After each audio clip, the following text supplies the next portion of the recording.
Hey guys, welcome back to my channel. Today I wanted to share with you my pregnancy test line progression versus my ovulation test line progression. And both of these are tests for the baby that I currently have in my belly.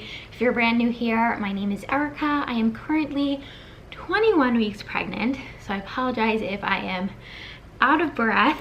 This little baby is growing every day. But I thought this video might be informative, especially if you are new to ovulation tests, new to pregnancy tests. There's a bit of information about both that I find quite interesting, and then comparing the two, knowing the difference between a positive ovulation test versus a positive pregnancy test. So let's jump right in. Before I flip the camera so that you can see an up close of the pregnancy test, I will say that the pregnancy test that I use, that you will see, I don't know, with the exposure on this camera, you may not be able to see them right this second. They are the strip tests from the brand Easy at Home. I will link them down below.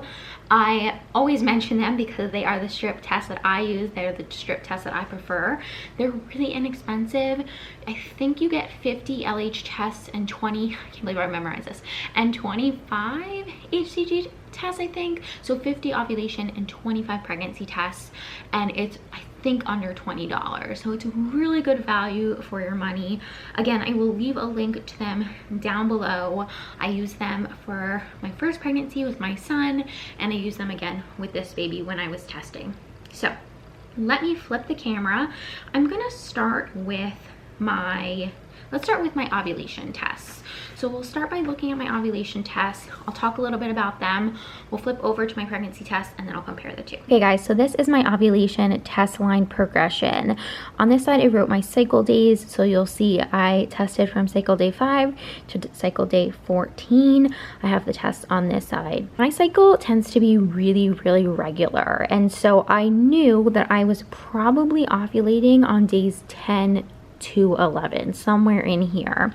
I'll move my camera a little bit closer. The tricky thing with reading an ovulation test is that your ovulation test is not positive if you see a very faint line, which is the complete opposite to a pregnancy test. And I'll talk about that a little bit when I show you my pregnancy tests. But that was like the big learning curve for me with ovulation tests, was that when you get a very faint test line in comparison to control line, it does not mean that your test is positive. It's not until your test line is as dark, if not darker, than your control line, that you have a positive ovulation test, and that you can assume that you should be ovulating in the next maybe 24 to 36 hours, give or take.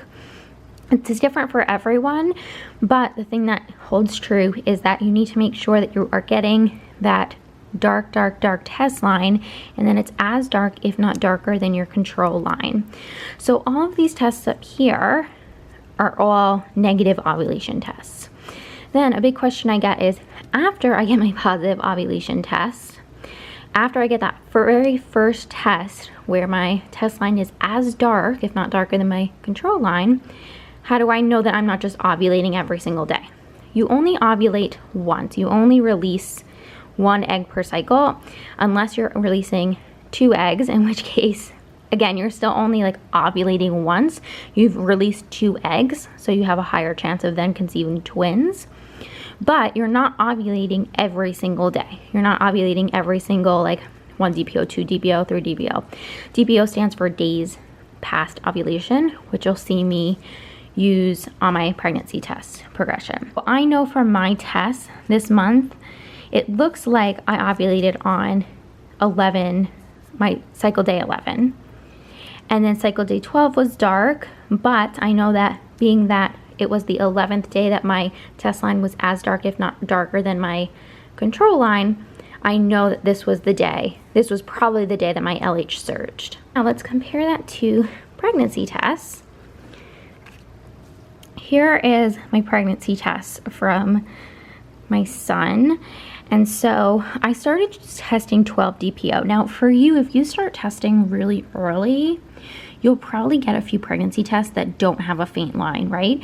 Because there isn't enough HCG in your system yet to be picked up by a pregnancy test. I didn't start testing till 12 DPO, so I did get a faint line. Like I mentioned earlier, the thing with pregnancy tests that's a whole lot different than ovulation tests is that when you get a faint pregnancy line, when you get that faint test line in comparison to your control line, it's still a positive test. And then ideally what you want to see is that test line getting darker and darker as the days progress. I stopped at 21 DPO. Remember, DPO stands for days past ovulation. CD stands for cycle day. So this is the 31st cycle day, the 31st day of my cycle. The test lines keep getting darker and darker and darker, and that's where I stopped testing. So again, the biggest difference when comparing pregnancy tests to ovulation tests is these are all negative, these are all positive.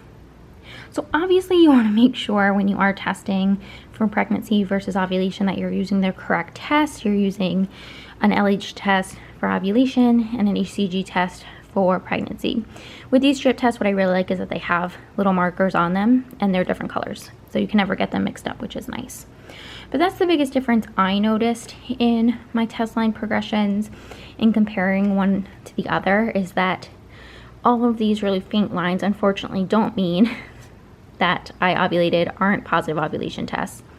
These luckily are positive lines and do mean that I'm pregnant. So there are the tests in comparison to one another.